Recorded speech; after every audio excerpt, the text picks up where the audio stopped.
Hi, I'm Nick Clarkson. I'm the social media editor here at The Lantern, and I'm joined by our managing editor, Jacob Myers, and our sports editor, Colin Haas-Hill. We are here after head coach Chris Holtmann was introduced as the 14th head coach of Ohio State men's basketball. But before we get into that, Jacob, can you just kind of take us through where we were last week with Thad Matta being fired to just a week later, and we already have a new coach? Yeah, so I mean, it pretty much caught everyone off guard. Like Gene Smith told us on June 2nd when he and Thad had a meeting, they weren't even planning on that. They just, through the course of discussion, so he said that's how it kind of unfolded. Like I said, caught everyone off guard. Then the search began and was kind of sloppy, but we learned. From the outside, it looked like. Yeah, based on some reports, like we heard, Creighton coach was offered. Some people seemed very lukewarm about that.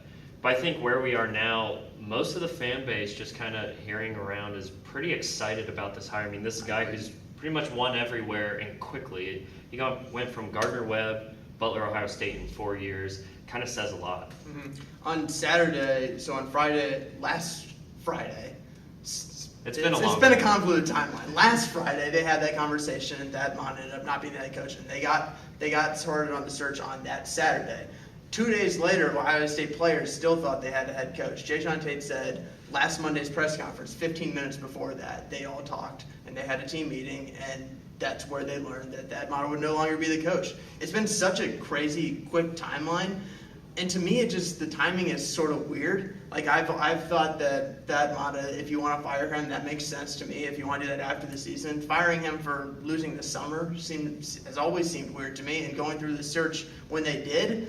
Also weird to me. I've never really understood why they did that. Maybe there was something where Thad Matta didn't really want to coach just one more year and be the placeholder. But Chris Holtmann seems to be about as good as a guy that they could have got. That's where I'm sort of at. Given the situation, but Ohio State put themselves in that bad situation. So I go back and forth on how much credit do I really want to give Ohio State for putting themselves in this situation versus how much I want to give them credit for sort of digging themselves out of this. Right. It definitely seemed like, weird timing just with the entire situation. I mean, starting last week and then literally 7 days later, we have a new coach. But I mean, like you said, everyone seems very happy about it and everything. So after he was introduced, what are some of your takeaways from the press conference? Yeah, I mean, number one, it goes back to last week's press conference with that, is recruiting was really harped on, especially a guy who knows the Midwest region. He had 9 recruits the last 3 years from Kentucky, Indiana, Ohio. One of which he stole from Ohio State, from Massillon. So that, and he was really a huge statement in my mind. He wanted to close the borders and dominate the state. That's something that, most Ohio State fans will probably raise their fist in excitement about. That's just a huge point of emphasis. And then also about scheduling. Ohio State has had kind of a weak non-conference schedule, and he has gone to, I believe he's gone to like the Atlanta's tournament with Butler a few times, playing like Arizona, UNC. Seems like he wants to do that, and like Butler is in the Phil Knight Invitational this year, as is Ohio State. So I think that would also appeal to recruits. And I mean, they needed excitement, and I think just hearing from what recruits said this weekend is, they're pretty excited about the way the program's going now. I mean, Central Ohio just itself is especially these next two classes. Right, an unbelievable recruiting ground, and as you said, during the Phil Knight Classic, he's going to have a pretty tough test with Gonzaga as one of his opponents. And Dane Goodwin, the lone 2018 commit, was supposed to meet with Holtmann today, so we'll see how that goes. But from talking to his family, it seemed like they're pretty excited about it. Yeah, and the thing is, it just seems like he did what I thought that he was going to do, and he won the press conference. Like, he said everything that he needed to. He's a people's coach. Yeah, he is. No he had. I'm sure that it was his decision. He asked the team to sit in the back row at the press conference. I would bet a lot of money on that. I really think that was his call. He's all about getting that team involved and making them feel like a collective unit. I mean, I talked to 3 Gardner-Webb players 2 days ago, and I've never really seen so much praise for a coach. It's just like they all had these great things to say about him, not even just on the court, but off the court. And it seems like, I mean, he brought his family there. He sat them in the front row.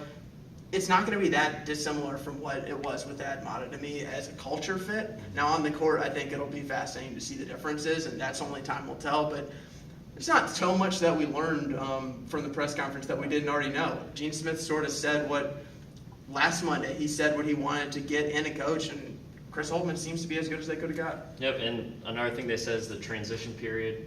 Like I think a lot of people know, it's still going to be a down year for Ohio State, and they're going to have to get into it. But there seems to be some excitement. I definitely agree. You can't expect this to be, next season. I mean, he'll definitely have some success next season, but you can't expect it to definitely be a complete turnaround from what it has been, last season. If you guys have any other takeaways from today, or Assistant coaches should be relatively near. He didn't name names, but he said that in the next few days that I think we'll have a staff at Ohio State again. And pretty much whoever's not appointed to Butler head coach would probably be an assistant here at Ohio State. You can pretty much anticipate that. Well, thank you, Jacob, and thank you, Colin. That's it for us here at the Lantern. I'm Nick Clarkson. We'll see you next time.